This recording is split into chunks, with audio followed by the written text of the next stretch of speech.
Welcome and all American Cartel members, Anons, Facebook friends, Twitter followers, random YouTube viewer, GL peer, TikTok follower, and anybody else that might be watching. Thanks for joining me. My name is Julio. I am the Theorizing Theorist.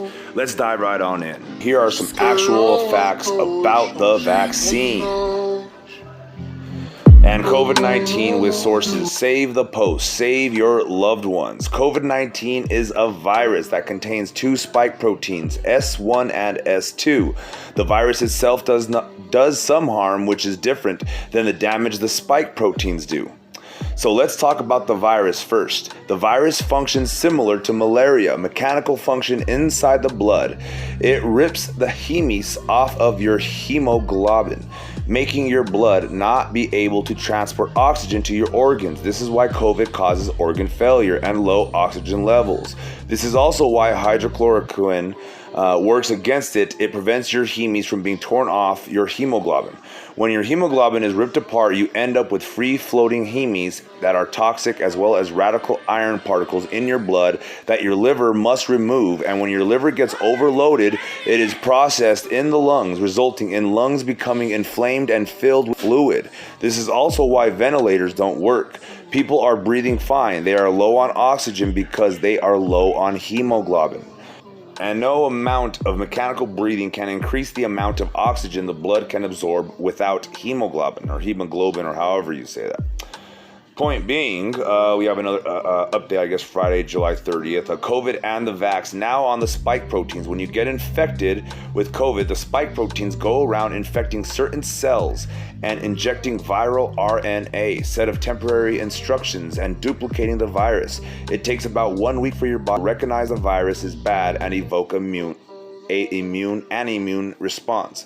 When your body does this, it sends a bunch of monocytes to kill the infected cells. The spike proteins are eaten by the classical monocytes and should be destroyed inside of them. And then the monocyte will undergo apoptosis, which is death. It'll just die with it inside of it. This is working for the S2 protein, but not the S1.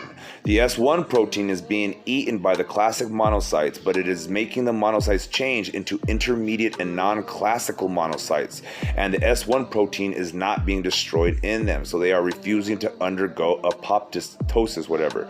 So in other words, they're not dying after this thing happens. Anyway, monocyte should only live for 1 day to 1 week, but the non-classical monocytes with the S1 protein in them are not dying for up to 15 months or more. Dr. Bruce Patterson is leading the research on this, and there's the link. Go to Godlike Productions and click that if you want to see that. So even after your body has killed off COVID-19 inside of you, you have a bunch of monocytes presenting the S1 protein. These monocytes with the S1 protein can pass through the blood-brain barrier and go anywhere in your body. They are causing vasodilation throughout people's bodies, inflammation of blood cells, and nanoclotting, especially in the capillaries. These nanoclots and inflammation can cause heart attacks, fatigue, and all sorts of other problems. This is what is called long-haul COVID. So remember, what the virus does and what the spike proteins do are two different things, but your body only responds by creating antibodies that will recognize and destroy the spike proteins, which neutralizes COVID's ability to replicate within the body, thus killing COVID. But the spike protein symptoms, vasodilation, inflammation, and nanoclotting are not what the virus does, destroying hemoglobin. Now, to the vaccine injects either an adenovirus or graphene oxide, and that is true. I made a video about the adenovirus. Toxic to humans in high doses, but processed by an enzyme from the lungs in 2 to 3 weeks, usually into your body. The vaccine either has spike proteins in it or causes your cells to begin producing spike proteins via mRNA. This causes your body to have an immediate immune response and begin producing antibodies against the spike proteins. This does make your body effectively immune to COVID if it worked properly, but it doesn't for one reason. The S1 spike proteins being eaten by your classical monocytes are being turned into non-classical, which you already said already, which should die in 1 week or less normally. They are not undergoing death and therefore never dying. These S1 presenting monocytes are going throughout the body and causing serious damage and hurting your immune system. If you could force your non-classical monocytes to undergo apoptosis, however you say that, the vaccine would work properly. So everybody share this with a loved one, please. Just in case, you never know, man. So Bruce Patterson suggests using several drugs in his protocol to achieve the goals. Ivermectin kills the virus. Share a video here in a minute of Joe Rogan and Tim Pool talking about ivermectin and him treating his COVID disease or virus, whatever. Anyway, ivermectin kills the virus. Statins prevent the S1 protein presenting monocytes from attaching to your cells, and several drugs, including nicotine, can induce monocyte apoptosis. When the SI presenting non-classical monocytes undergo apoptosis, the S1 protein is destroyed and the nanoclotting, inflammation, etc. go away. This is also why smokers have been shown to test positive for COVID symptoms 80% less than general population. The nicotine effectively renders them immune to the effects of the S1 protein and thus most of COVID symptoms. So now, does the vaccine work, and why is COVID and its variants killing people still? Simply put, as your body is introduced to more and more COVID virus or vaccines, your body begins building a larger and larger reservoir of very harmful S1 presenting non-classical monocytes that will eventually kill you. So if you had COVID, you have a reservoir already. If you get the vax, now you have even more. If you get a second vax or encounter people with COVID, you get even more and more until you die, unless you do something to induce apoptosis in your classical monocytes. So yes, the vaccine is not useless. It does immunize people against COVID, but it destroys their immune system by creating a reservoir of S1 protein presenting non-classical monocytes that reduce the body's ability to produce antibodies to fight off future COVID infection. If you induce apoptosis in your monocytes, then the vaccine works and is not overly dangerous as it is right now. The vaccine is immunizing people against COVID, but then putting their body in a state that it can't fight off COVID, as well as many other pathogens. So it's like AIDS. In addition, the vaccine can kill you either immediately via blood clotting or long-term via your reservoir of S1 presenting monocytes, but COVID can do the latter if you are exposed to enough viral load, even over months or years. TLDR, buy some ivermectin and nicotine lozenges and you can survive COVID-19 without vax or any side effects. Allegedly, ask your doctor, of course. Anyway. So here's some comments from the GLPers, and God bless you guys. You guys are really finding a home over there, it seems, so I'm really happy about that. So COVID long hauler here. I had the ivermectin already, which I used months ago, but some symptoms persisted and health never returned to 100% since I had COVID. Well, I tried a nicotine patch yesterday and I felt pretty good. So that's one person's statement or confessional or whatever you want to call it. He felt good today. So ivermectin has been around for 40 years, is out of patent, and won a Nobel Prize for cure of malaria in humans. And we're about to read more about that here, or hear more about that from Tim Pool as he discusses Joe Rogan's use of it and its history and all that. It's really interesting. So the horse paste ivermectin can be purchased from some pet stores or feed stores for $20 or less. Just make sure you dose properly based on your body weight. Nicotine gum is $10 thereabouts. Good luck. I don't know how this would screw up the Illuminati, Luciferian, Satanist plans. Maybe they will round people up into camps despite them having no symptoms. Now it makes sense why the government wants black people to stop smoking menthol cigarettes. That's racist. And I'm going to bow out here. Hit the like button, subscribe, share, follow, all that good stuff. Check the description to donate. And as always, you guys know the routine. To God be the glory. We've long known that corporate press has completely lost the plot, but you know what? I'm glad they made this latest move against Joe Rogan to smear him for taking cocktail of meds, including horse dewormer. I'm glad they did it. You know why? Because now regular people who know and like Joe Rogan can see these stories and go, yo, the media's lying about this. Absolutely lying. And I want you to understand just how political everything has gotten. Of course, I'm sure most of you who watch videos like mine, you already know this. But perhaps there are many people who don't. So you can share this video with them and say, look at these stories, because I'm going to show you the history of ivermectin only a few years ago. Now, it is true, absolutely true and correct, that the FDA has not approved hydroxychloroquine or ivermectin for treating a COVID. There are some doctors prescribing it because it is a drug used in humans, but far be it for me to give anybody medical advice. There is another alternative to vaccines, monoclonal antibodies or Regeneron, that is FDA approved. It is. And that's what Joe Rogan said he took first. So Joe Rogan comes out and says he's got COVID, or he had COVID. He's like, I came back, I had a headache, I had fevers, I knew what was going on, got tested, and sure enough, Joe said he had COVID. So he said he got, and he threw a bunch of, the kitchen sink at it, got monoclonal antibodies, as you may know this as Regeneron. It was, I believe it was it put under emergency use authorization in November. I think it's fully FDA approved, but it is used for a use. Trump used it. And that's one of the things Joe Rogan did take. And he does say he also took Z-Pak and Ivermectin. The big issue I have right here is, as much as it's not FDA approved, and that's a fact, the media's lying and just calling it horse dewormer. Right? So I'm on Twitter, right? And I made the joke that, there was a prison where the doctor was prescribing this stuff. And I said the doctor was not only prescribing horse medicine, but also instructing the inmates to ingest hydroxyc acid along with it. Where are the people calling out the forced ingestion of hydroxyc acid? Hydroxyc acid literally means water. It's a joke. The point is, the media is taking something that is far beyond just horse dewormer and calling it horse dewormer because they want clicks.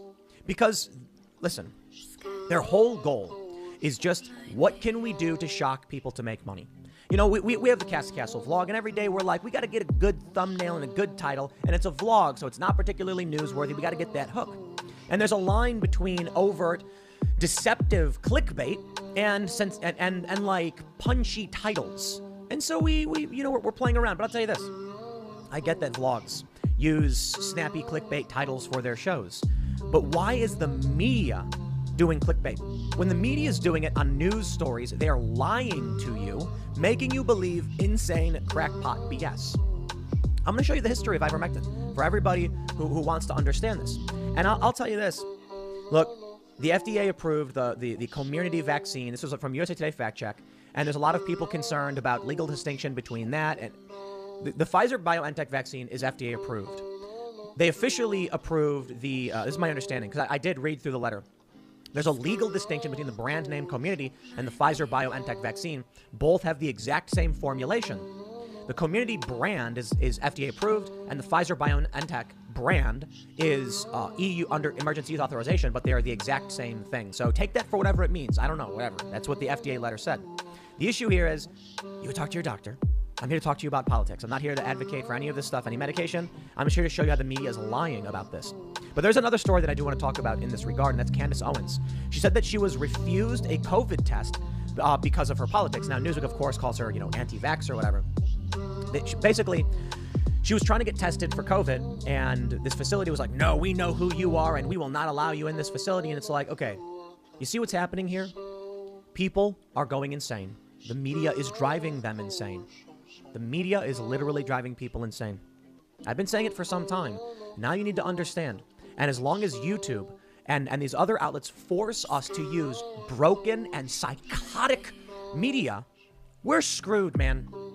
Look, you may say, Tim, at least you can do your show. And it is a good sign that my show, I'm able to cut through the BS. It is a good sign that timcast.com is taking off, massively exploding, new staff members, new journalists. Those are good signs, indicative of victory. As I was saying the other day on Timcast IRL, by your mere existence, it proves that victory is not only possible, but that it's happened before. Meaning, our parents who fought again for certain ideas, and here you are today. And the fact that you are here today, standing up and speaking out, proves that victory is possible, and your parents having you proves it happened before. So there is cause for optimism. So I'll say this. I think it's good. In the long run, whatever. When the media comes out and says Donald Trump did X, Y, or Z, and it's a lie, it's hard to debunk these things because people just hate Donald Trump. Now, of course, you have the tribal cult, and they're looking at the stuff, and they're just like, I'm going to believe whatever the media says.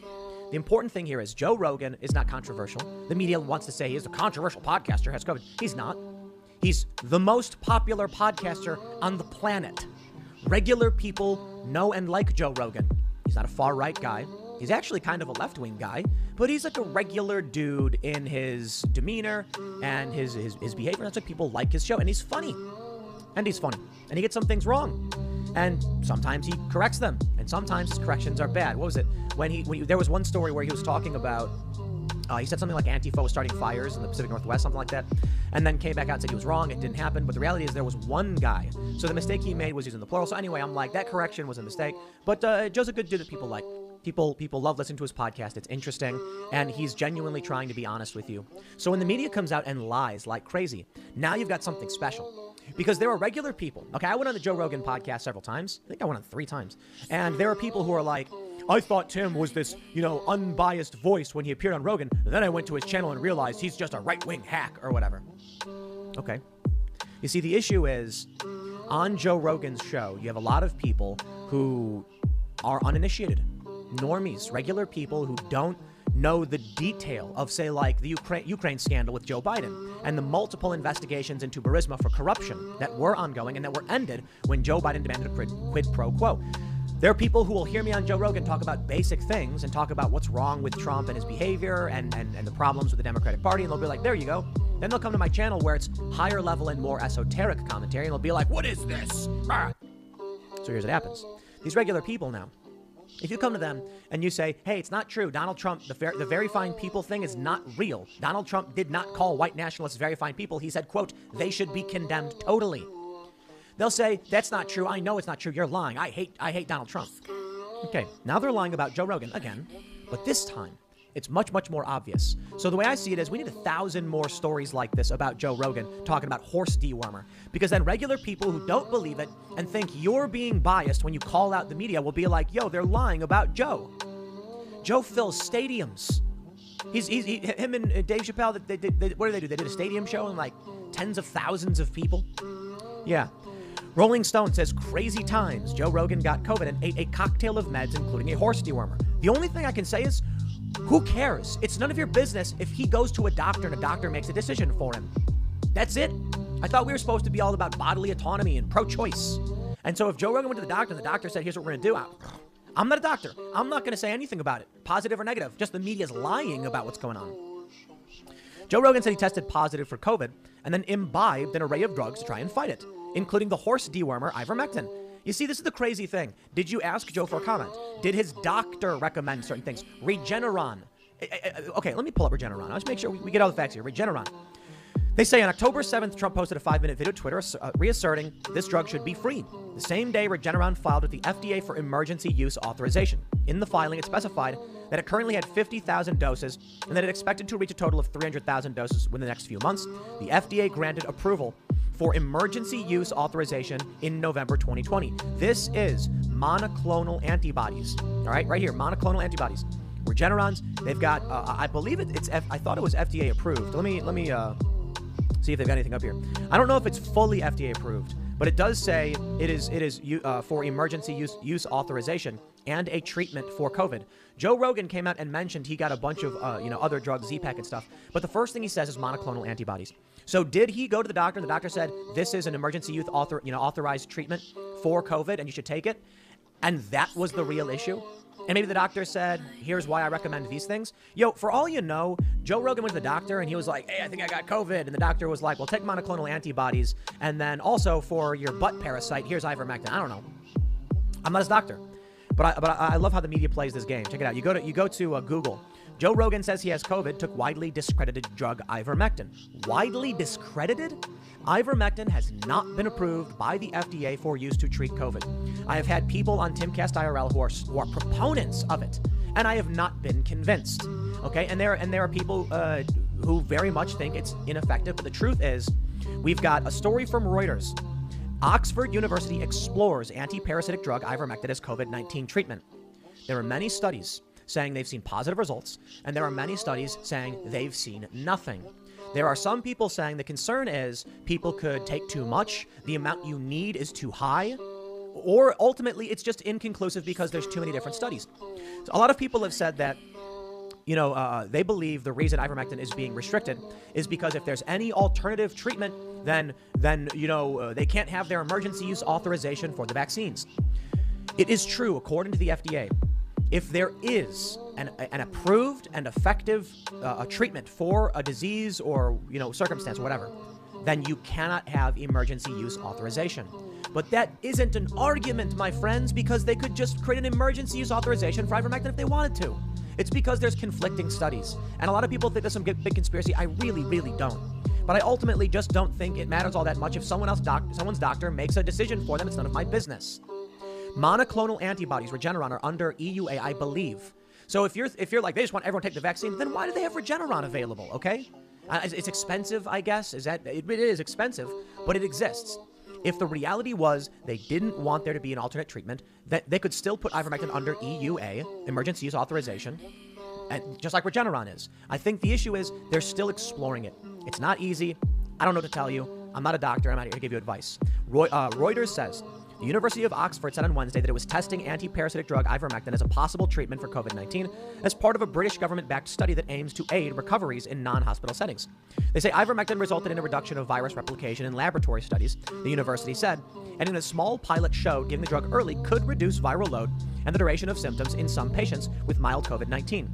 Dubbed Principle, the British study in January showed that antibiotics, azithromycin and doxycycline, were generally ineffective against early-stage COVID-19. Here's the issue I have with this. We had Dr. Chris Martenson, very, very smart guy, on the show, on Timcast IRL. We did it in the members-only section because YouTube is ban-happy. And I don't even know if this video will get, this video might get banned. But he said, like, here are all of these studies saying ivermectin is good.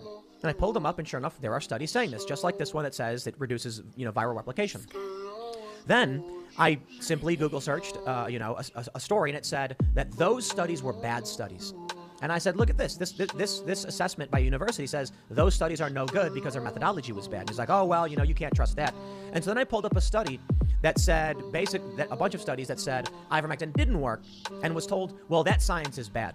And I'm like, yo, if I can do a Google search and I find a story says yay and a story says nay, who am I to just arbitrarily decide which one is true and correct? And it becomes very political and tribal. So let me just seriously just break this down once and for all in this stuff, because the media lies all the time. Let me show you this.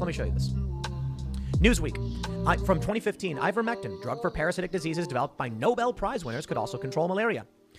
Long-lasting pill that releases malaria drug for 2 weeks, a game changer. Once again, about ivermectin. Anti-parasitic drug is, what does this one say? Could make your blood deadly to mosquitoes. Once again, talking about ivermectin. Nobel Prize winning drug, ivermectin, may fight malaria 5 years ago. Meeting Bill Campbell, the Nobel Prize winner for medicine because of ivermectin. Here's one.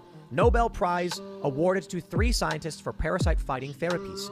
When the media comes out and says horse dewormer over and over and over again, it's like the past few years didn't even happen, and ivermectin having won Nobel Prizes is meaningless. The way Reuters puts it is correct and very simple. They're exploring an anti-parasitic drug, ivermectin, as a COVID-19 treatment. I do not believe there is this grand conspiracy because, maybe, whatever, I don't know. I just don't believe in conspiracies. Regeneron exists, and Joe Rogan was able to take monoclonal antibodies, I'm assuming was Regeneron. It's a brand name, so I don't know exactly. But Joe says it. That he got prescribed an emergency use authorization, FDA, EUA, medical treatment for treating COVID, and he feels better, and he took other stuff. Instead of saying that Regeneron works or it helps people, abate the worst symptoms, they come out and just say horse dewormer 50 million times. But I want to make sure I stress this point for all of you, because I know there's going to be a lot of people who are going to hate on me for it, and they're going to comment, but let's talk about the truth. If ivermectin was as effective as people thought it was, the FDA could implement an emergency use authorization.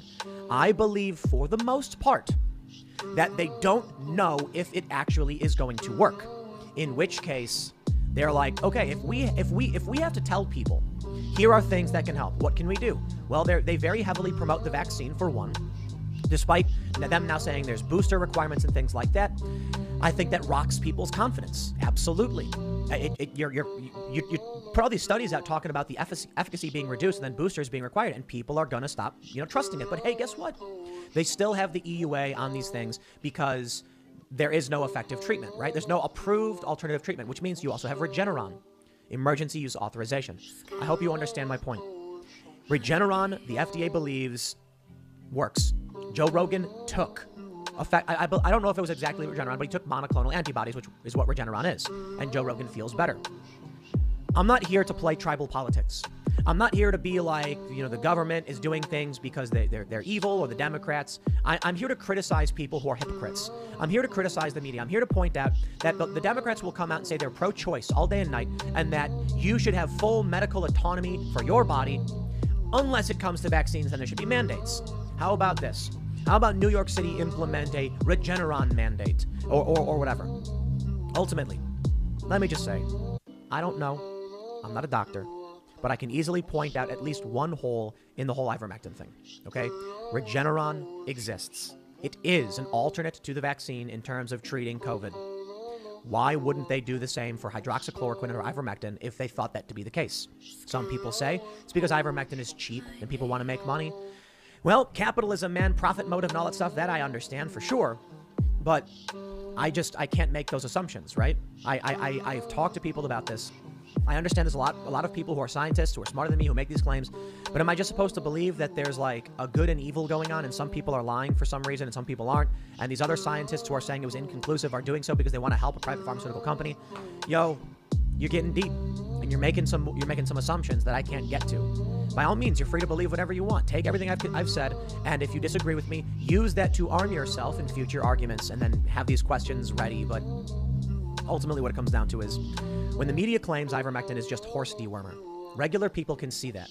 And they can see what Joe Rogan said to his legions of fans. Because this video, I don't know how many views it got. It probably has millions of views on his Instagram. Joe's got 13 million followers. His other videos, just doing like little like tidbits, gets like 2 million. And they're going to be like, oh, he did a bunch of these things. Okay, good for him. Instead of saying that an FDA-approved emergency use treatment, monoclonal antibodies, helped Joe Rogan overcome this, they simply say he took a cocktail of meds and horse dewormer. So when regular people see it, they're going to be like, yo, that's complete BS. Now, here's the problem. Why is YouTube going to ban me or anybody else for talking about this stuff? Because of the media, because the media lies. So this video, make it pull down, whatever. We got to talk about the truth. We got to tell the truth, and that's what needs to happen. You can see it's all becoming just overtly political. When Candace Owens, here, I have the tweet here. Candace Owens got an email. I've just learned of this testing request, and as the owner of this business, I'm going to refuse this booking and deny service. We cannot support anyone who has proactively worked to make the pandemic worse by spreading misinformation, politicizing and discouraging the wearing of masks, and actively dissuading people from receiving life-saving vaccinations. The only other local testing option is the free kiosk by City Hall. They mail their test to Texas and have inconsistent result times. Do not take appointments, so it's walk-in only midday weekdays in their back alley. What? This is insane. My team and myself have worked overtime to exhaustion, unpaid and underpaid this past year, spending our own capital to ensure that our community remains protected. It would be unfair to them and to the sacrifices we have all made this year to serve you. My friends, we have a lot of people come on the Timcast IRL podcast. We've got someone different every day, Monday through Friday. No one here has gotten sick, and I'm glad that's the case. We have had guests who have gotten sick in the past, and I think we have one guest who around a month or two after appearing did get COVID. We've had people who come on the show and talk about their experiences getting COVID. Yo, it's bad. I'm not saying it's the apocalypse, but I think it was Michaela Peterson, I'm not entirely sure, but we had a lot of people who are just like explaining what it was like when they got COVID. It sounds bad, man. It's like double flu. It's like worse than the flu, right? I've had the flu before. It's awful. I wouldn't want to get anything worse than that. Even if it does have, for someone in my age group, a low risk factor, it's like, I don't want to get it. I don't want to get sick, period. I got work to do, man. So I'll put it this way. I think we can be reasonable people and take this stuff seriously and have honest conversations about what medication and what things seem to make sense. But ultimately, it's down to you and your doctor, period, no matter what. That's always been the position I've been in for basically everything. Because I don't want the government intervening, and I don't know where that line is where the government does intervene. I just think you've got tribal politics playing everything. Joe Rogan is controversial, so say it. I think CNN said it. He's not. He's the most popular podcaster. He has like the biggest show. It's bigger than all late night cable shows, bigger than Tucker Carlson, all of that stuff. Pretty sure it's bigger than Tucker for sure. And that's what people want to listen to. Those are the conversations they want to listen to. And so you know what? If we're going to wake people up to the lies of the media, I'm glad they're saying over and over again horse medicine when ivermectin is won some scientists the Nobel Prize. And it's also true it's not FDA approved. And there's no emergency use authorization. And you can believe that is whatever you want. Like you can believe whatever reason you want as to why that is. I'm not going to make assumptions about intent or draw any conspiracy theories on the case. I just don't know. All I know is you will not come to me for medical advice. And if you take issue with your doctor because you don't like them, you got a bad doctor. We've had conservatives, Trump supporters on the show who have Trump supporting conservative doctors who go to their doctors and get medical advice, and it varies. Sometimes the doctor says you're ineligible because of this underlying condition, or they recommend it even when they're Trump supporting conservative doctors. Yo, I just think the culture war is ruining everything. And you might not like your doctor. Find a good doctor that you can know and trust. Talk to your doctor about what you see in the media, ask them these questions, see how they respond, and make sure you are in a situation where you trust the other person. Because I'll tell you this, the more the media puts out this garbage, the more they sow distrust. And what we need more than anything is for you not to trust me on these things, question me, challenge me. You need to trust people close to you and not the internet people and the TV people and the TV doctors.